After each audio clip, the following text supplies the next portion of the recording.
Oui.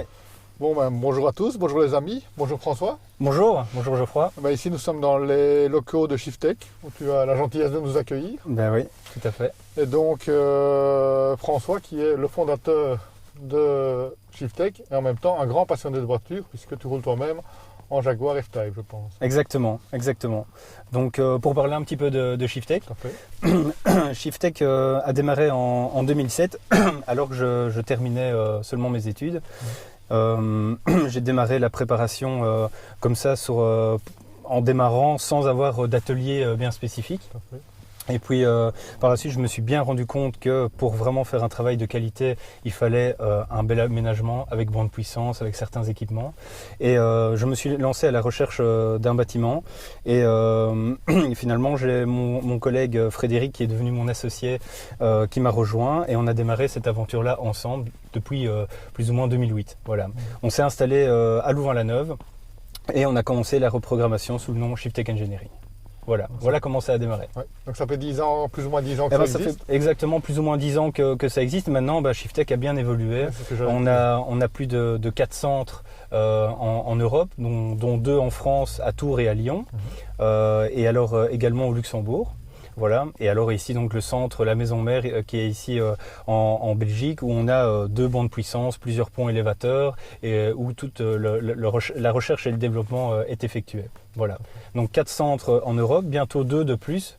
Donc je tairai un petit peu l'emplacement pour le moment, et peut-être à l'avenir, après 2017, peut-être d'autres centres ailleurs en Europe, et peut-être même en Chine ou aux USA. En tout cas, c'est toujours à l'étude. Et donc par rapport à la reprogrammation justement, Oui. si tu devais me parler, moi qui suis pas un spécialiste de la D'accord. chose, si tu devais m'expliquer en quelques mots de quoi il s'agit, Rapidement. de manière simple. Voilà. Et il faut savoir que tous les constructeurs construisent généralement, je ne dis pas tout le temps, mais un moteur, et puis après qu'ils le déclinent de manière, plus ou moins électronique, en plusieurs versions. Voici pourquoi, par exemple, un 1 litre TDI est développé en version 75, 90 et 105 chevaux. À l'intérieur, c'est toujours le même moteur. Voilà. Sur ce moteur, on a aussi certaines tolérances au niveau du turbo, des injecteurs, de la pression de rampe, etc. Voilà. Nous, en tant que préparateurs, on a les connaissances nécessaires pour augmenter certains paramètres, tout en conservant une certaine fiabilité au niveau du véhicule. Et tous ces paramètres augmentés, de faible valeur mais augmentés quand même, permettent, d'augmenter la puissance et le couple moteur, et d'offrir un agrément supplémentaire tout en restant dans les tolérances du constructeur. Voilà. Un bon préparateur est celui qui saura s'arrêter évidemment à temps. Et la notoriété, c'est ça aussi, c'est d'avoir des véhicules plus performants certes, mais dont la longévité n'est pas altérée. Voilà. Et donc, la reprogrammation, c'est quoi? C'est extraire le logiciel électronique du véhicule, le modifier et remettre le nouveau logiciel modifié dans le véhicule. Voilà. Donc ça, c'est vraiment la reprogrammation. Donc avant, on parlait beaucoup de mécanique, etc., qu'on allait commencer à toucher un petit peu à différents paramètres. Ici, de plus en plus, et il faut vivre avec notre temps, ça devient électronique. Voilà. Donc tous ces paramètres sont modifiés de manière électronique, ce qui ne nous empêche pas évidemment de changer certaines pièces au niveau moteur. On parlera d'intercooleur, de ligne d'échappement, etc. Pour ceux qui souhaitent encore plus de performance ou encore plus de plaisir avec leur véhicule, qu'il soit sonore ou, au niveau de la conduite. C'est là qu'on va commencer à parler de phase 1, phase 2. Exactement, voilà. Donc la reprogrammation, toute simple, c'est le stage 1. C'est généralement ce qui est le plus intéressant. C'est des stages, voilà, oui. C'est le plus intéressant d'un point de vue prix, performance, agrément, voilà. Et c'est, 90% de notre clientèle se limite à ce stage-là. Et pour certaines personnes qui ont des véhicules adaptés, évidemment, au stage 2, puisque généralement les moteurs diesel sont moins prêtés à ces évolutions-là, on peut apporter la petite touche supplémentaire qui passe par l'échappement, par le changement d'intercooleur, changement de filtre air, d'admission, etc. Voilà. Et donc par rapport à ça, il y a 2 questions qui me viennent à l'esprit. Oui. La première, c'est est-ce que c'est bien légal tout Oui, ça c'est une question qu'on nous pose évidemment souvent. Pour que ça soit légal et pour qu'on puisse bénéficier d'une reprogrammation au quotidien, il faut le déclarer à son assureur. C'est vraiment quelque chose d'indispensable, c'est noté dans nos conditions de vente, les gens doivent s'y engager, etc. Donc là, la démarche est très très simple, il suffit simplement de demander à son assureur d'avoir la possibilité d'augmenter son véhicule. Je vais dire 90% des assurances l'autorisent et à ce moment-là, ici comme vous obtenez une courbe de puissance avant et après préparation, il suffit de donner les chiffres après préparation et l'assureur va donc mettre à jour finalement votre dossier avec la puissance réelle du véhicule. Généralement, cela engendre un surcoût annuel entre 50 et 100 euros par an, donc c'est vraiment quelque chose qui est tout à fait minime. Voilà. L'autre question qui me vient à l'esprit, c'est par rapport aux constructeurs. Donc, quelle est leur politique, puisque quand on reprogramme un véhicule, c'est un véhicule d'un prix supérieur qu'ils ne vendent pas. Exactement. Alors, il faut savoir que les constructeurs n'aiment pas ça. Hein. On ne va pas se cacher. S'ils créent des versions performantes, hein, on va parler par exemple de la M4, par exemple, ils vont une version normale, une version performance, une version encore plus haute. C'est bien sûr parce qu'ils savent qu'il y a quelque chose derrière et qu'ils peuvent également gagner de l'argent. Pour essayer de limiter au maximum ça, il y a deux choses qu'ils font. La première chose, c'est qu'ils mettent des protections au niveau électronique.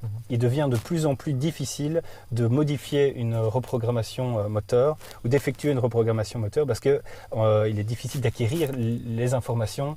Ils mettent beaucoup de protections, donc on ne sait pas lire. Et si forcément on ne sait pas lire le contenu du calculateur, on ne sait pas le modifier. Ça, c'est la première chose pour limiter la reprogrammation.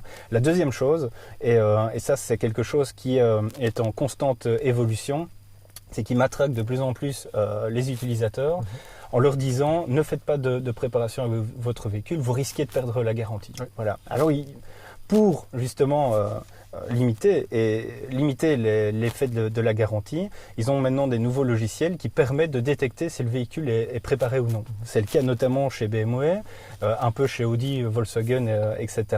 Et d'autres marques commencent à le faire aussi. Voilà.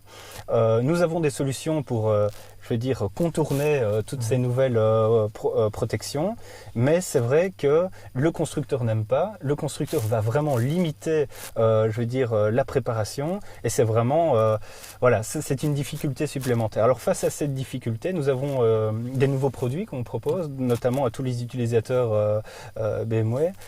C'est un écu externe, donc c'est un écu qui vient se fixer derrière le calculateur moteur et qui permet en fait de modifier tous les paramètres en sortie directement du calculateur. De cette manière, il n'y a pas de modification du calculateur en tant que tel et les performances du véhicule sont augmentées sans que le constructeur puisse voir quelque chose. Voilà. Et ça, c'est quelque chose qui va être de plus en plus répandu, à mon avis, parce qu'il y a des nouvelles protections. Tu es aussi un passionné d'automobile. Oui, heureusement. Hein. Je suis né vraiment avec cette passion automobile depuis mon plus jeune âge. Et c'est vraiment un rêve pour moi de pouvoir combiner à la fois ma passion pour l'électronique, l'informatique, puisque j'étais aussi passionné de ça, et l'automobile. Et combiner les deux, pour moi, c'est vraiment exceptionnel. Je fais vraiment un métier que j'aime et c'est un plaisir de se lever tous les jours comme ça. Et voilà, j'ai l'occasion de changer d'essayer beaucoup de voitures, de changer aussi pas mal de fois mes véhicules, d'avoir des véhicules de démo, comme ce véhicule-ci. Du coup ici, j'ai craqué pour ce véhicule, une Jaguar F-Type 5 litres V8 compresseur de 550 chevaux, puisque c'est la version R donc sur ce modèle, en version 4 roues motrices. Ce qui permet de bien faire passer les 680 newtons de couple du véhicule. C'est une option, elle existe aussi en deux roues motrices. Elle existe aussi en deux roues motrices, tout à fait. Ici, c'est une option 4 roues motrices qui a été lancée fin 2015 et qui, pour moi, apporte, une sécurité, un agrément supplémentaire. Voilà. On va essayer ? Allez, c'est parti alors.